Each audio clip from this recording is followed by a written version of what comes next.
Biocultores, buenas noches. Bienvenidos a una emisión más de Bioethics News y como cada lunes le damos la más cordial bienvenida a nuestro querido profesor Pepe Arellano. Pepe, buenas noches.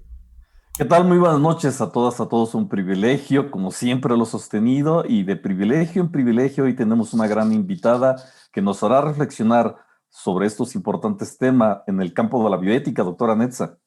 Así es, fíjate, ve nada más qué lujo de invitada tenemos hoy para conmemorar nada menos que el 8M. Entonces le damos la más cordial bienvenida a la doctora Susana Monzó, quien es doctora en filosofía por la Universidad Nacional de Educación a Distancia y quien también es profesora ayudante en el Departamento de Lógica, Historia y Filosofía de la Ciencia de la misma universidad. Doctora Monzó, bienvenida a esta su casa. Pepe desde Querétaro, yo desde Puebla, le damos la más cordial bienvenida a Cultivemos Bioética. Buenas noches, España, buenos días, México. Doctora. Buenas noches y muchísimas gracias por invitarme. Es un placer estar aquí con vosotros. Pepe, muy bien. Pues Pepe, un libro que realmente a mí, al menos a mí, me pegó en mis creencias limitantes antropocéntricas porque realmente te pone a reflexionar.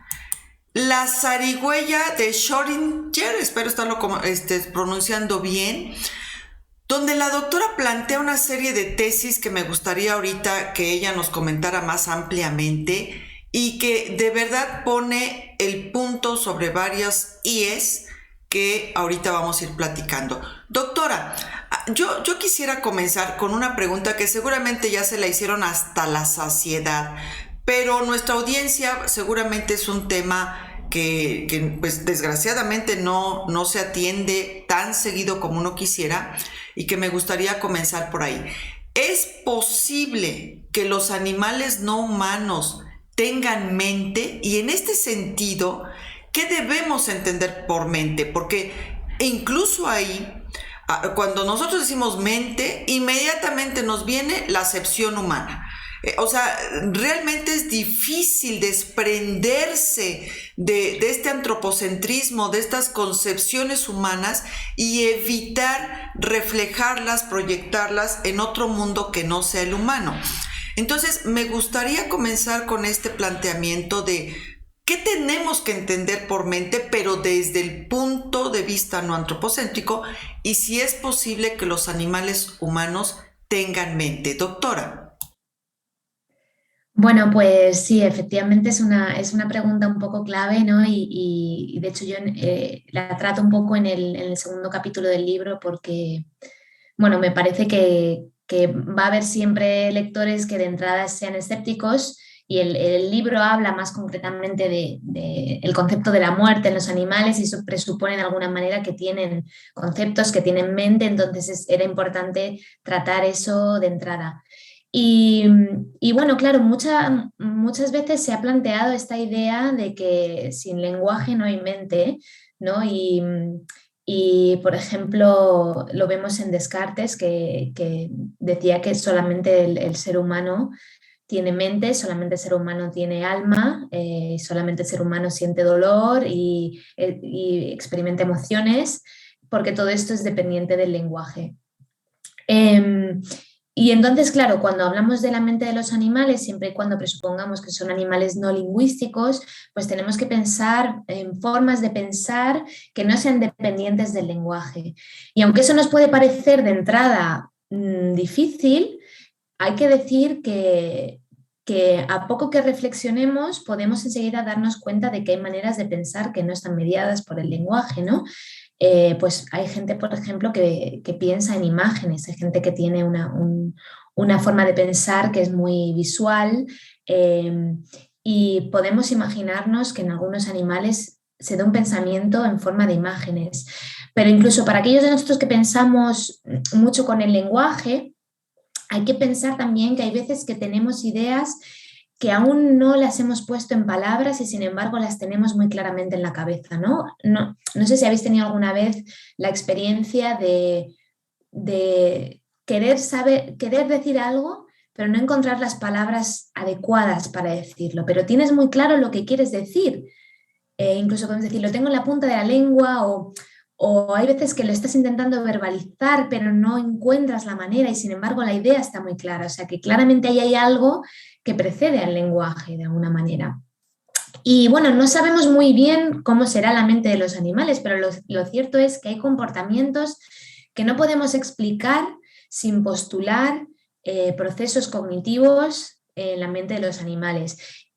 Por ejemplo, un ejemplo que a mí me gusta dar es el ejemplo de comportamientos que de alguna manera son erróneos, que no casan con lo que es la realidad, ¿no? Pues, por ejemplo, no sé si habéis visto alguna vez el típico vídeo en YouTube de un perro que quiere salir al jardín y se piensa que la puerta de cristal está cerrada cuando en realidad está abierta y el perro se queda esperando a que le abran la puerta cuando en realidad no es necesario, ¿no? Ahí vemos una conducta que es errónea y que la única manera en la que lo podemos explicar es si postulamos en el perro pues una cierta creencia, ¿no? Un deseo de salir fuera y una creencia de que no puede salir fuera hasta que no le abran la puerta y que además sabemos que está ahí porque realmente no hay una puerta. O sea, lo que está operando en el perro es algo que pasa en su cabeza, no algo que está en la realidad. Entonces, ese tipo de comportamientos pues, nos llevan a concluir que de alguna manera, que aunque no sabemos exactamente cómo podrá ser, tiene que haber mente en muchos animales no humanos. Pepe. Sí, la verdad creo que este tema sobre el lenguaje, que lo ha comentado la doctora, el lenguaje tiene esta maravillosa y plural forma de manifestarse y que no se reduce solamente a palabras o a conceptos abstractos, sino que el lenguaje también parte de emociones, ¿no? De gesticulaciones incluso, ¿no? Muchas veces los que somos amantes de los perros, como es mi caso, de repente voy y estoy con mi perro y le hablo y mi perro entiende perfectamente mi sentimiento por lo que estoy pasando y a veces me asalta la cabeza, híjole, es que sí me entiende, es que sí me está comprendiendo. Y en efecto, porque hay una interrelación directa con un ser vivo que también gesticula y que también comparte sus propias emociones. Y lo que decía la doctora Netza sobre esta parte antropocéntrica, pues a veces nosotros, de ser antropocentristas, de repente pasamos a considerarnos solamente eh, dialogantes con perros o con gatos, cuando el reino animal pues va mucho más allá de perros y de gatos, ¿no?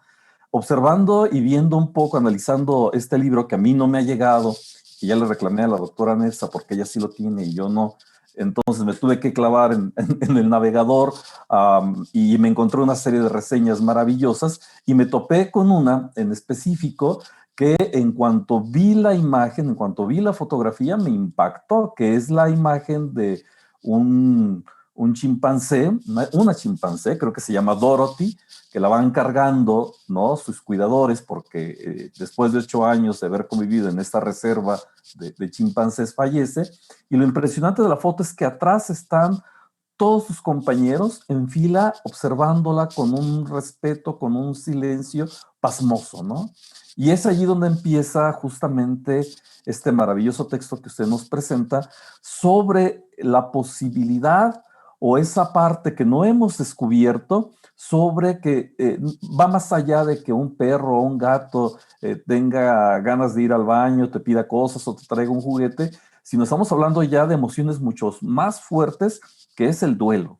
Entonces, la parte del duelo en los animales, eso sería justamente una de las vetas más importantes para poder acercarnos a ese reino animal tan maltratado, tan ninguneado por parte de los seres humanos. Profesora Susana. Bueno, sí, o sea, el duelo desde luego es muy importante y es uno de los temas del libro y bueno, yo creo que es algo que tiene que estar como parte de la conversación, pero gran parte de lo que yo hago en el libro es reivindicar que también hay muchas otras maneras de interactuar con la muerte que no tienen que ser necesariamente el duelo y que muchas veces los humanos nos hemos de alguna manera fijado demasiado en esa emoción en los animales y eso nos ha impedido ver toda una serie de maneras de conceptualizar y relacionarse con la muerte que no tienen por qué equivaler al duelo. ¿No? Yo lo llamo un antropocentrismo emocional, lo que nos lleva a buscar reacciones a la muerte que nos recuerden a la humana y para nosotros la emoción fundamental relacionada con la muerte es el duelo, que sin duda existe en la naturaleza y hay muchos ejemplos, ¿no? Pues de madres, por ejemplo, que cargan con sus crías durante meses o semanas. O muchos otros casos de animales a los que tras la muerte de alguien cercano les vemos deprimidos, que no quieren comer, etcétera. Serían muestras de duelo y es importante, pero hay también todo un abanico de reacciones a la muerte que serían muy dispares al duelo y que aún así tienen algo interesante que decirnos acerca de cómo los animales pueden entender la muerte.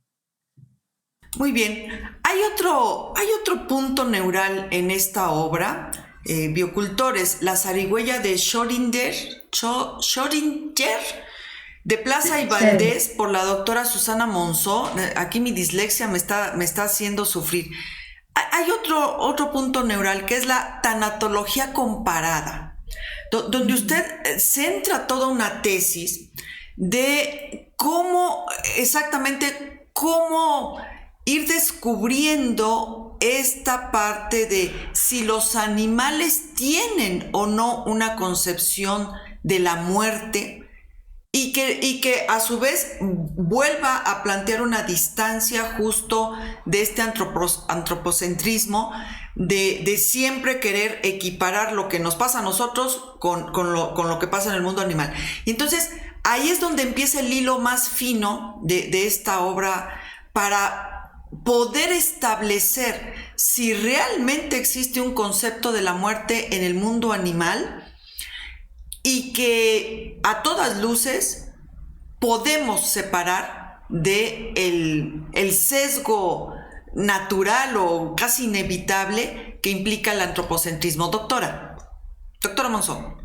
Sí, la tanatología comparada sería la disciplina que estudia la reacción o la relación de los animales con la muerte, cómo los animales se relacionan con otros individuos que están ya muertos o próximos a morirse.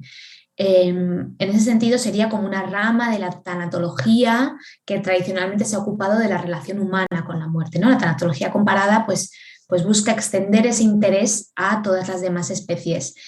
Y es una disciplina relativamente joven que es parte de la psicología comparada y de la etología y que surge aproximadamente en 2010. Entonces tiene pues apenas 12 años de historia. Y claro, al ser tan joven, pues todavía está de alguna manera encontrando sus conceptos, encontrando sus metodologías, sus preguntas, etc. Y yo creo que en momentos así la labor del filósofo es muy importante porque el filósofo puede contribuir a aportar claridad conceptual, a aclarar los mejores métodos, a identificar las preguntas pertinentes, etc. Y entonces, bueno, ese es un poco el trabajo que yo intento llevar a cabo en este libro, ¿no? Es un trabajo que en parte es para el tanatólogo comparado, que yo intento ayudarles en su investigación, aportar mi granito de arena filosófico, ¿no? Y la manera en que lo hago en este libro es identificando dos sesgos antropocéntricos que vemos en la tanatología, ¿no? Que han afectado a la tanatología. Uno de ellos es lo que ya comentaba, el antropocentrismo emocional, que es de alguna manera esta búsqueda de emociones relacionadas con la muerte que se asemejen a las humanas y que dejan de lado todo un espectro de emociones que podrían sentir los animales y que no se parecen tanto a las nuestras. Y por otra parte estaría el antropocentrismo intelectual, que es la idea de que la única manera de entender la muerte es la manera humana y que ha llevado a una sobreintelectualización del concepto de la muerte. Entonces, en el libro yo llevo a cabo un proceso de desintelectualizar el concepto de la muerte y reducirlo a sus componentes más básicos como primer paso para investigar cómo de extendido estará en la naturaleza. Aquí, doctora, una pregunta y que, perdón, ¿por qué titula el libro justamente con el nombre de zarigüeya? ¿Por qué la zarigüeya? Pues el título del libro le dimos muchas vueltas, la verdad, porque es un título que es difícil de pronunciar, como ya hemos visto, es muchas veces difícil de recordar, también difícil de entender en parte porque no tanta gente conoce la zarigüeya. De hecho, creo que en México puede que tenga otro nombre, incluso. Y no es un animal que exista en España, entonces mucha gente no sabe lo que es. Por eso en la portada le pedí a la ilustradora que incluyera una zarigüeya, porque digo, si no el lector español no va a saber ni siquiera de qué estamos hablando. Pero a pesar de que el título de alguna manera es un poco arriesgado en ese sentido, fue el título que yo decidí que tenía que ser el título de mi libro, pese a estos riesgos, porque se refiere a lo que yo considero como la pieza más importante del puzzle que yo monto en el libro. Es la última pieza que pongo en este puzzle y que se refiere a un comportamiento que tiene este animal que se llama la zarigüeya, ¿no? Que es un marsupial con aspecto En México les decimos tlacuaches. ¿Cómo? Tlacuaches. Fíjate, ni siquiera sé pronunciarlo. Es que... Tlacuache. Y lo digo, perdón que la haya interrumpido, porque en Querétaro el tlacuache es la mascota de la Facultad de Filosofía, justamente por esta tradición náhuatl que para nuestro país significa. Entonces, me llamó poderosísimamente el texto que empieza con zarigüeya. Pero perdón por la interrupción, la sigo escuchando, profesor. Sí, no pasa nada, es muy interesante y realmente esto... la zarigüeya de Schrödinger hace referencia a un mecanismo de defensa que tiene este animal que consiste en hacerse la muerta. La zarigüeya cuando se siente amenazada se hace la muerta y se hace la muerta de una manera espectacular, ¿no? O sea, porque no solamente se queda quieta, sino que pone pose de muerta, cara de muerta, empieza a despedir un líquido de olor putrefacto de sus glándulas anales, su ritmo cardíaco y respiratorio se reduce drásticamente, se pone fría, su lengua se vuelve azul, o sea, es una performance súper elaborada, por eso la llamo la zarigüeya de Schrödinger porque está viva y muerta al mismo tiempo, porque realmente, aunque la zarigüeya deja de responder al mundo en este estado, realmente está viva, está monitorizando lo que ocurre a su alrededor, esperando a que se pase el peligro, ¿no? Y entonces esta zarigüeya de Schrödinger yo argumento en el libro que es la pieza clave del puzzle, porque yo lo que intento defender en el libro es que el concepto de la muerte realmente es bastante fácil de adquirir y va a estar muy extendido en el reino animal. Y este mecanismo de defensa de la zarigüeya, que se llama tanatosis, nos da una evidencia de lo extendido que está el concepto de la muerte en la naturaleza. Y esto no es porque la zarigüeya misma entienda lo que está haciendo. De hecho, realmente este mecanismo de defensa seguramente para ella sea completamente automático y ella no entienda que se está haciendo la muerta. Pero el hecho de que exista este mecanismo de defensa nos demuestra que hay un concepto de la muerte en los depredadores de estos animales, que sería lo que ha actuado como presión selectiva y ha dado forma al comportamiento de la zarigüeya. Porque sin esta presión selectiva, sin este concepto de la muerte en los depredadores, no podemos explicar por qué existe este comportamiento que es tan elaborado y que tan claramente rastrea las características de los cadáveres. Maravilloso, maravilloso. Doctora Netza. Sí, a ver, a mí me parece que aquí habría que extenderse un poco más, porque es el punto crucial no solo del libro, sino es un golpe frontal hacia el antropocentrismo y no solo y también a la tanatología, porque hace un rato se desvió un poquito el diálogo, pero estaba usted entrando en un punto que bueno, a lo mejor no es el tema, entendiendo que estamos enfocados en su obra, pero que la verdad acaba siendo una enorme enseñanza hacia el mundo humano. Cuando decía usted esta sobreintelectualización de la muerte, y que a veces está tan sobreintelectualizada que acaba generando muchos mecanismos también de sufrimiento innecesario alrededor de la muerte. Y en el mundo animal, al no existir esto, o sea, al no existir esta sobreintelectualización de la muerte, viene estos mecanismos que usted muy acertada, o sea, es una reflexión muy profunda la que hizo ahí con la zarigüeya, pero que al mismo tiempo nos hace ver que sí hay manifestaciones con respecto a la muerte, pero no vemos, o al menos no queda ilustrado, no sé si yo estoy equivocada, a veces distanásico sufrimiento que los humanos sí tenemos con respecto a la muerte. Y aquí voy en el sentido de que tenemos este sesgo de querer asimilar el mundo animal hacia el humano, o sea, querer el mundo animal como someterlo hacia la intelectualización humana. Pero también podría existir este mecanismo inverso donde el humano aprenda del mundo animal, o sea, aprenda a ver el mundo animal con estos ojos reflexivos, con estos ojos dialógicos que permita aprender cómo el mundo animal maneja todo su mundo tanático sin tanto desgarramiento, ni drama, ni un sufrimiento ahí distanásico y etcétera, etcétera, que a veces es más producto cultural que realmente el acotamiento al proceso natural de la muerte.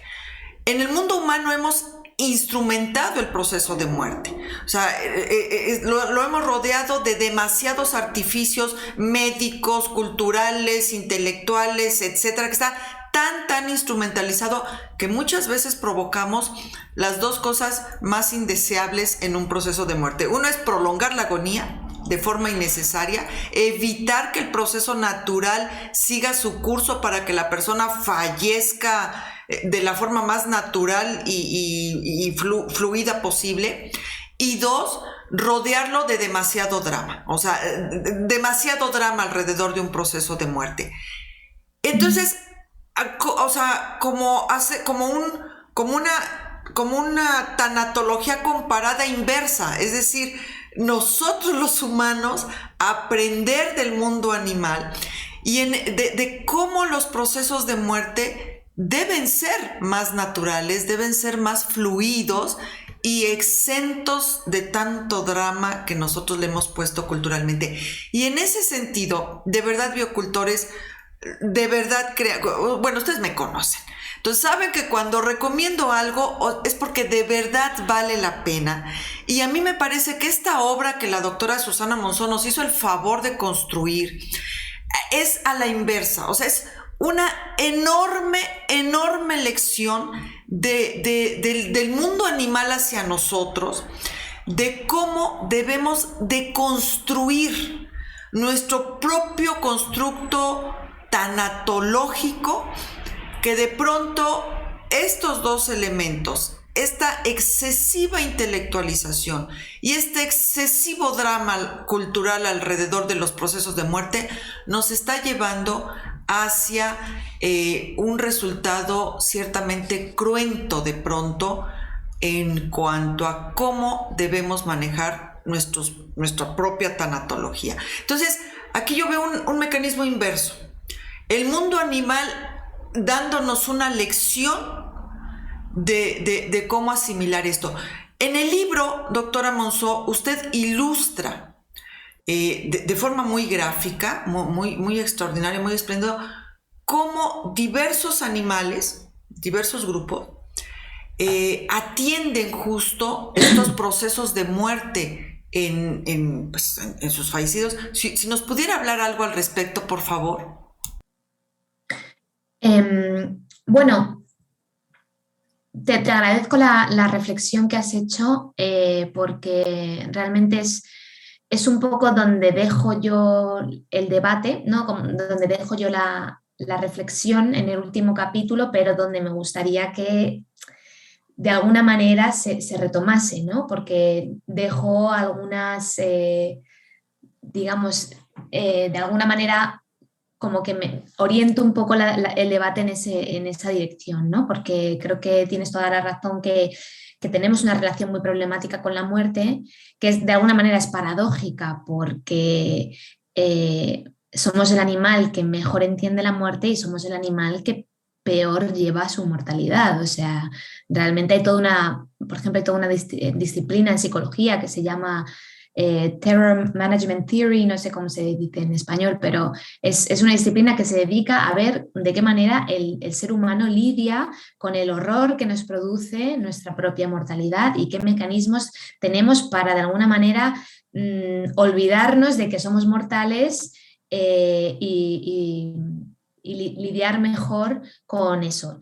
Y creo que es problemático a muchos niveles, ¿no? Y precisamente creo que hay mucho que aprender del mundo animal y sobre todo yo intento en este libro pues también iniciar un diálogo encaminado a naturalizar la muerte y a animalizar a los humanos, entender que somos un animal más, vivimos en cuerpos que son frágiles y que acaban por romperse irreparablemente y que simplemente es el precio ineludible a pagar por estar vivo y que no deberíamos verlo con tanto drama, ¿no?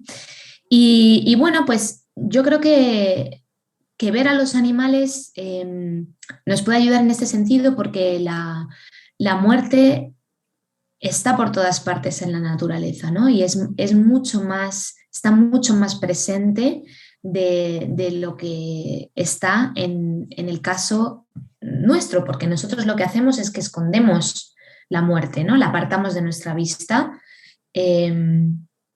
y simplemente no la tenemos delante. Entonces eso nos permite ir por la vida como si no nos fuéramos a morir, mientras que para muchos otros animales, pues pensemos en animales que están completamente amenazados por depredadores que viven con esa amenaza constante, ¿no? Para ellos la muerte está muy presente, o animales que viven en grupos sociales y que cuando un animal dentro del grupo se muere, pues el cadáver no se lo lleva nadie, o se lo puede llevar un depredador o un carroñero, pero si no, el cadáver se queda ahí.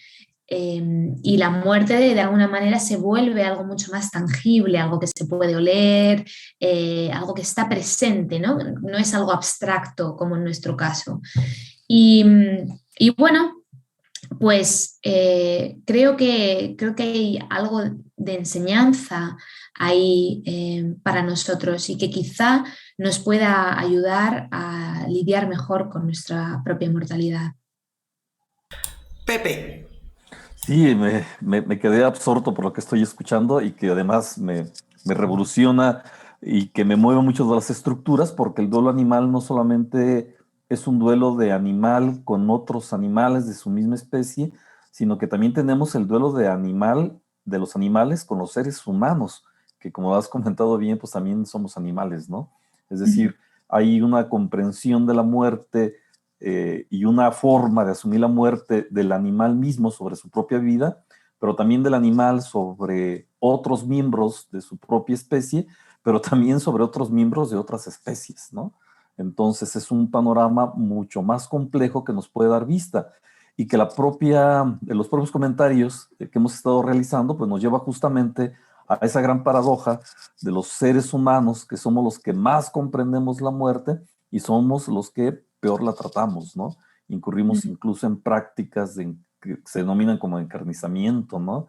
O el pensar que la muerte es algo ajeno, ¿no? Siempre cuando, y en México a veces ocurre mucho, que se pinta solo como uno de los países que tiene un gran folclore sobre la muerte, pero lo que no se dice es de que siempre la muerte no es la muerte personal, sino es la muerte de los demás, ¿no? Es decir, no hay una conciencia sobre mi propia muerte, y en el caso de los animales parece ser que ocurre exactamente lo contrario, ¿no? Hay una conciencia y una serie de actitudes en este mundo donde están luchando por sobrevivir cada día, ¿no? En cada momento, y que a nosotros pues se nos va y terminamos teniendo mucho folclore de la muerte, pero poca comprensión sobre nuestra propia muerte. Maravilloso el texto y bueno, aquí vuelvo a manifestar mi envidia con la doctora Netza, porque ella sí tiene el libro en estos momentos y un servidor no. Pero bueno, la mente me está llevando. Creo que es otra de las grandes virtudes de los textos, que comienzan a ser pretextos para poder continuar con este tipo de ideas y debates. Muy agradecido por todas estas ideas, profesora Susana. Bueno, realmente se manifiesta la franca invitación a la lectura de este libro, porque de verdad, casi siempre es al revés, o sea, al revés, pero aquí es de verdad una verdadera aportación a algo que al humano le es determinante, que es la muerte, o sea, la muerte propia y la muerte de los demás. Y el aprender a hacerlo de una forma diferente, incluso generar otro tipo de cultura más allá de la racionalidad que nosotros le hemos impregnado, realmente nos va a llevar a caminos mucho más amables. Y en ese sentido, doctora, yo aquí tengo una curiosidad intelectual. ¿Cómo evitó usted su propio sesgo? Porque, o sea, ok, decimos no al antropocentrismo, no ver el mundo animal desde el antropocentrismo, etcétera, pero pues no hay forma, porque, o sea, utilizamos un cerebro humano, un diálogo humano, un lenguaje humano, un todo humano para acercarnos a esos otros mundos no humanos. Entonces no es una cosa de que hagamos como una tanatosis viva, o sea, me convierto en una zarigüeya y voy como zarigüeya hacia el mundo zarigüeyo, o sea, no hay forma. Entonces la única forma de acercarse al mundo animal es humano, siendo humano. ¿Cómo, o sea, aquí, cómo lo hizo usted? Y lo planteo porque cansada aquí de ver a muchos bioeticistas y muchos intelectuales que de pronto dicen no a esto, combatir lo otro, pero a la hora que ahora sí que uno los ve o lee los textos, dices, pues esto como que es muy antropocéntrico, o sea, como que no veo el antitodo que estás planteando. Entonces, ¿usted cómo le hizo para hacer ese desfase intelectual que le permitiera minimizar lo más posible su propio sesgo antropocentrista? Bueno, pues es una muy buena pregunta porque claramente hay limitaciones a cuánto podemos eliminar el sesgo antropocentrista, como tú bien has señalado. Y bueno, yo también lo admito en el libro, que al final este libro está escrito por una humana y claramente va a ser antropocéntrico hasta cierto punto porque yo simplemente no puedo salirme de mi cerebro humano a la hora de escribirlo, ¿no? Y seguramente haya dimensiones de significado, dimensiones sensoriales acerca de la muerte que yo no pueda ni siquiera comprender, ¿no? O que yo no, a las que yo no pueda acceder de ninguna manera. Pero pienso que aún así, porque hay veces que esto se plantea un poco como una objeción, ¿no? Decir, pero ¿cómo vamos a abandonar el antropocentrismo si somos humanos haciendo ciencia? Y creo que esa es una objeción de alguna manera que lo plantea un falso dilema, ¿no? Como que o bien no somos en absoluto antropocéntricos o lo somos del todo, cuando pienso que más bien lo que hay que tratar de encontrar es un camino medio en el cual asumimos nuestras limitaciones y asumimos que somos humanos y que va a haber mucho que se nos escape, pero tratamos de luchar contra nuestros sesgos antropocéntricos todo lo que podemos, ¿no? Y eso pues pasa por un lado, leer mucho acerca de comportamiento animal, todo lo que puedas, y tratar de alguna manera adoptar o conectar con todas esas otras maneras de comportarse y de relacionarse con la muerte, que nos pueden ser extrañas, y tratar también de identificar de alguna manera los presupuestos que uno trae de casa, ¿no? Pues, por ejemplo, esa idea de la muerte se reacciona con duelo. Bueno, vamos a ver, ¿qué estamos planteando ahí? Porque ahí estoy planteando que necesariamente la muerte es algo que me causa pena, pero puede causarme otras cosas. Me podría causar alegría si el que se muere me cae fatal, o me podría causar miedo si significa que está ocurriendo algo malo que me puede afectar a mí, o me puede causar confusión si no entiendo lo que ha pasado, etcétera. Son maneras de responder a la muerte, ¿no? Y entonces, bueno, pues simplemente es un poco de alguna manera mi entrenamiento de filósofa, que me lleva siempre a intentar encontrar qué es lo que se está dando por supuesto, ¿no? Identificarlo y ver si lo podemos cuestionar, ¿no? Muchas veces se dice, pues es que el concepto de la muerte es un concepto abstracto, pero no se argumenta, y entonces podemos parar y podemos plantearnos, bueno, realmente cómo de abstracta es la muerte, ¿no? Y cuestionar ese tipo de presupuestos. Entonces, de alguna manera, pues lo he hecho lo mejor que he podido, y seguramente el libro aún así sea muy antropocéntrico, porque no lo puedo evitar, porque soy humana al fin y al cabo, pero creo que aún así es un ejercicio valioso el intentar apartarnos de estos sesgos todo lo que podemos, ¿no? Y eso es lo que he intentado. Así es, y lo logra, ¿eh? Lo logra. La obra realmente logra apartarse de este vicio que muchas veces se comete de simplemente hacer comparaciones, humano, no humano, humano, no humano.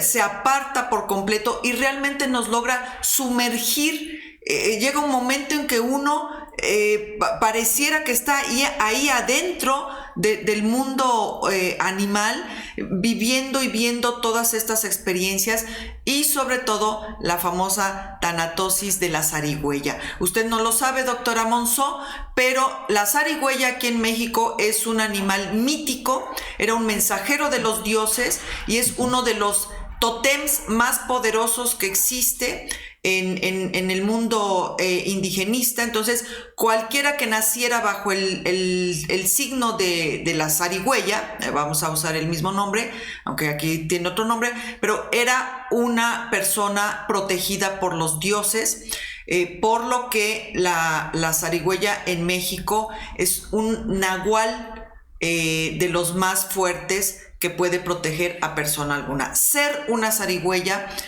realmente era algo poderoso, de tal forma que el título, o sea, cuando yo vi el título dije wow, pero bueno, ya leerlo vi que era otra línea, porque utilizó usted la apelación a un animal que al menos en el mundo prehispánico de México es sagrado. Así que gracias por esa alusión. Obvio, fue involuntario, porque usted seguramente no lo sabía, pero para nosotros, los de este lado del charco, una alusión a uno de los nahuales más poderosos que había aquí. Ese y la serpiente. Bonito, no lo sabía, no tenía ni idea, me alegro mucho de que me lo comentes, me parece precioso, y no puedo decir que tenga ningún mérito porque ha sido completamente involuntario, pero me alegra que sea un animal con tanto significado, porque a mí también me parece un animal muy especial. O sea que genial, me encanta. Sí, y además porque, biocultores, cuando ustedes lean el libro, créanme, esta capacidad de la zarigüeya, de este fenómeno de la tanatosis, es decir, fingir una muerte a todo lo que da, pues también habla de la complejidad en el desarrollo de pues estas cualidades de protección que desarrolla este animal, y que lo hace muy especial porque se vuelve el punto neural para determinar que efectivamente existe un concepto de la muerte en el mundo animal. Ampliamente recomendable. Por favor, léanlo, sobre todo para nosotros ir animalizándonos más con respecto a la muerte y poderla ver y vivirla de forma más fluida y más natural, sin tanto drama y sin tanta embrollo aquí mental. La zarigüeya, voy a intentarlo una vez más. La zarigüeya de Schrödinger, ahora sí creo que me salió mejor, de la doctora Susana Monzó, editorial Plaza y Valdés, y le mandamos una cordial, ¿cómo se llama? Agradecimiento, un cordial agradecimiento a Marcos de Miguel, de editorial Plaza y Valdés, precisamente por el apoyo que nos brindó para el acceso a esta obra. Doctora Susana, para variar se nos acabó el tiempo, esto se nos va como agua, pero le agradecemos muchísimo su aportación y yo particularmente le agradezco mucho este esfuerzo que usted hizo por esta reflexión, porque para mí resultó al revés. ¿Cómo ser más mamífero, más animal en procesos de muerte? Y eso no tiene usted la menor idea de la ayuda que a tono personal me representó justo en el proceso que yo acabo de pasar. Una aportación extraordinaria, biocultores realmente extraordinaria. Por eso se las recomiendo más ampliamente. Pepe, nos despedimos. Pues muchísimas gracias, doctora Monzó. Un placer, un privilegio, que no sea ni la primera ni la última. Este es su espacio, ojalá que nos pueda acompañar y, por qué no, un día venir y conocer la zarigüeya, que en México es el tlacuache. Un abrazo desde México. Doctora Monzó, nos despedimos, por favor. Muchísimas gracias por la invitación y por vuestras palabras, y la verdad es que bueno, me ha gustado muchísimo la conversación y me llevo este pequeño conocimiento que no tenía acerca de la zarigüeya, que nada, que tendré que seguir yo investigando por mi cuenta. Ahora ya me tengo que informar mejor de la simbología en México. Y nada, muchísimas gracias y mucha suerte con este canal y que vaya todo bien.